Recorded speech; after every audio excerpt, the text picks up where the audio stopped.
Revelations 12 and 15.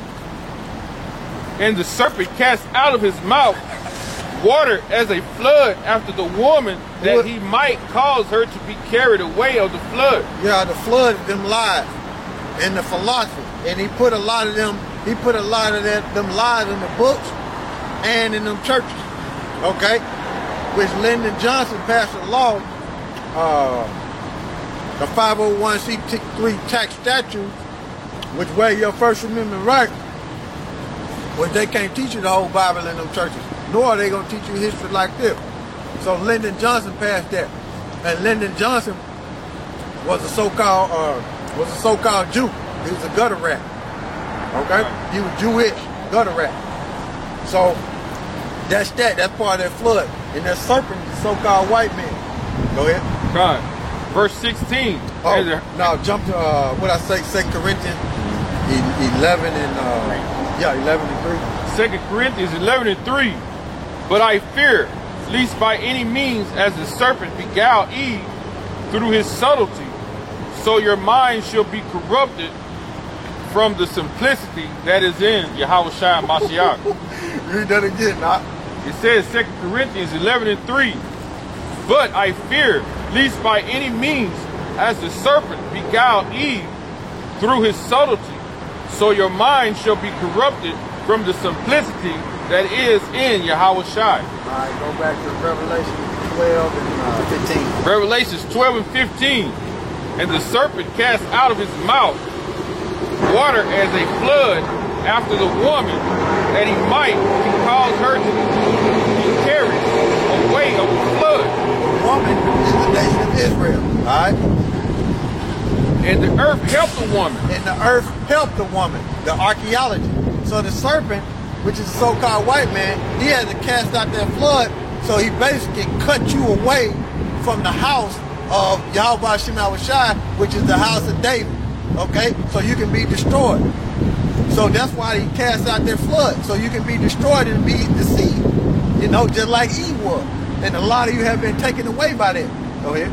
It says, and the earth helped the woman. And the earth helped the woman, the nation of Israel. So only a remnant, which is the elect, is going to receive this truth and get an understanding and endure to the end.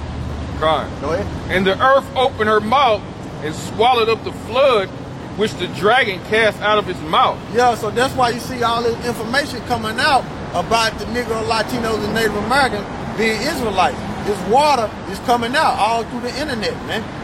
You see, from the elders of GMS, a great millstone, on down, man. The apostles of GMS on down is coming out like a flood, man. You see? And the dragon was wroth with the woman. Dragon is the Roman Empire, okay? That's who the dragon is. It's the Roman Empire. The old, you go back to the Roman Empire, and this is the revived Roman Empire pursuant to Revelation the 13th chapter. Go ahead. And the dragon was wroth with the woman. And the dragon was wroth with the woman, okay? Angry, mad. Why? Because the woman, the remnant of that woman got the truth. And that's what pissed the dragon off, which is the so-called white man and the Roman Empire, which is America is a part of the Roman Empire, which America is the Roman Empire. It's like God. And the dragon was wroth with the woman and went to make war with the remnant of her seed. Martial law. See that? That's why the so-called white man is setting up for martial law, because it's coming. Go ahead. Which kept the commandments of the Most High, Yahweh, and have the testimony of Yahushua Mashiach. That's plain right there. That's plain right there. Now let's prove that they was calling on the name of Yahweh, who the Most High, and that's proved. Did you show them what they was calling on it in that book? Now we going back to James the Deer, and I'm gonna show you in another book that they was calling on Yahushua. Now, this on page 197 out of the book of James the Deer. Show the American Indian, page 197. It says, customs of the northern Indians differ not farther from those of the nations near our southern settlements than reason will admit, allowing from their distant situation from Peru and Mexico, whence they seem to have traveled. When they return home victorious over the enemy, they sing the triumphant song. It says Yahweh, Yeah. ascribing the victory to him according to the religious customs of the Israelites. Plain, because Israelites never gave credit to their weapons. They always gave credit to Yahweh Shem Shai. Okay? Go ahead. Who were commanded always to attribute their success in war to Yahweh and not to their swords and arrows. Cold. So them gutter rats got nukes over there, and they depended on them nukes to protect them. If Iran come against them, they depended on them nukes. They ain't depending on the Heavenly Father and His Son. The Negro, Latinos, and Native Americans don't have that weapon. We depending on the Heavenly Father and His Son to get us out of these conditions in this hell that's coming. And then our weapons are not carnal. Our weapons gonna be spiritual, have them spiritual power. So that proves to you that the white man is the devil that the Bible speaks of all over again. Okay? That damn sign I want to stay. It's true. Yeah. Esau going down. Yeah, Esau going down. That's why he keep blowing to the ground. We got see the boat here standing straight up, so Jake can see it and these heathens can see it. Yeah. But it keep blowing down to the ground because that's symbolic for Esau falling. Got it. Hey, now you show them to that what they was. You show them the highlighted part in there. Yeah, how they were saying their name. Now.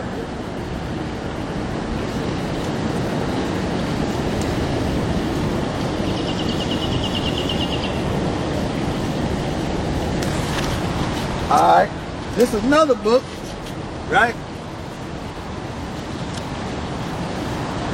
This is another book that, now this is a different account and records in this book by, who is it by? The author? Timothy Jenkins. Yeah, Timothy Jenkins. Now he put together different accounts from different books, okay, by Timothy Jenkins. What's the title? 10 Tribes of Israel, or the True History of the Northern American Indians, showing that they are descendants of the 10 tribes. And then you got to remember, that term Indian was put on all the tribes. All the tribes, that was the whole 10 tribes that was over here. So that term was put on them, okay? But read that right down. This on 168, and it says, when they meet at night, it is professed that they be gladdened and united their hearts before Yahweh.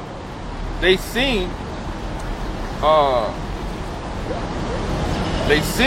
your Yahweh Shai, Yahweh Shai, Yahweh Sho, Yahweh Shu, Yahweh She, Yahweh She, Yahweh Shai, Yahweh Shai, with great energy. So they were saying the Most High name, and they were saying Yahweh Shai name. When you go back into that book, that was written by Reader's Digest. They said they were saying Yahweh name, and they said they were saying a Mashiach name, which a Mashiach, how you say it in English is Christ. A Mashiach in the Hebrew, how you say it in English is Messiah. In the Hebrew, how you say it is a Mashiach. So they were saying the Most High name and the Messiah name. So that's proof right there in this book that they were saying who the world ended called Jesus, Yahweh Shai in the Hebrew. So they knew Yahweh Shai and they knew Yahweh. You see?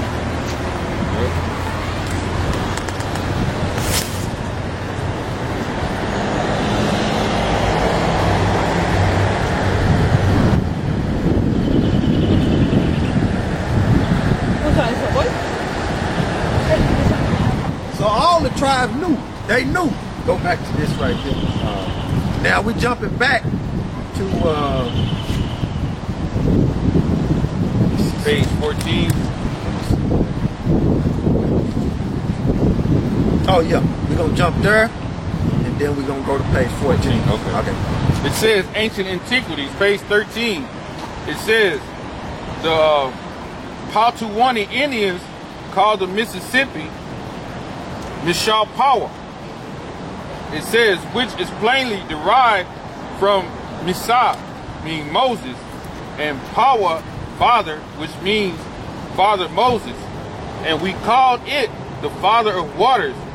The Mississippi River. You see? So they was calling the Mississippi Mashpawa. What they was saying? Yeah, it's Mashpawa. Yeah, which Moses is Masha. Masha, yeah. Mashpawa. So Father Moses, yeah, so they was calling the Mississippi River Father Moses. You see? Keep reading. It says Kanawa is Guna Abba, meaning father. The patience of the reader would be exalted should the writer attempt to identify the Hebrew names with the 1/10 of American River. Yeah, with the 1/10 of American River. So all these rivers was named after Hebrew. It was Hebrew. You see? The names of tribes and towns are clearly Hebrew origin. All right, show them that. They gonna. So this before the so-called white man changed everything. These are the records, man. It's without a shadow of a doubt that the natives from Ephraim, from the Puerto Rican, from the Latinos, from the Native Americans, from the Hispanics are Israelites, man. It's without a shadow of a doubt, man. These devils got the records, man. And these are the records that's what we got in the spirit. Just imagine what they got in the Smithsonian Institute, in the Library of Congress, and the Vatican, man. You know? No, the Vatican got it. So, that's all of it. Page 14. Oh, okay. It's page 14. It was printed on a large sheet, and any Hebrew scholar would at once recognize the suffixes and affixes of the Hebrew Bible. At the time the writer heard this, Mr. Smith was in Albany, superintending the publication of the Mohegan Testament. Several years before that, the writer of this article had seen a grammar of the Chilean language. Oh, the Chilean language. You see? Who is that? Guatemala? Naphtali. Yeah, Naphtali. You see? It says, and the verb was cast in Hebrew mound. Yeah, that's Naphtali right there. You see? That's Naphtali right there. So they're telling you the people of Chile are Israelites. The Aborigines of Chile were speaking Hebrew. And that's Naphtali. Go ahead. No Hebrew scholar could doubt this. It may be said that Chile is South America. Very true, but let it be remembered on our side that Hebrew immigrants have been in America 500 years before Mashiach, Yahweh Shai, and of course the Mexicans are descendants of the Hebrews, if it be true that the Chileans are. Yep. Argentina to Chile, man. You see? That's Naphtali. Plain, man. Let me see.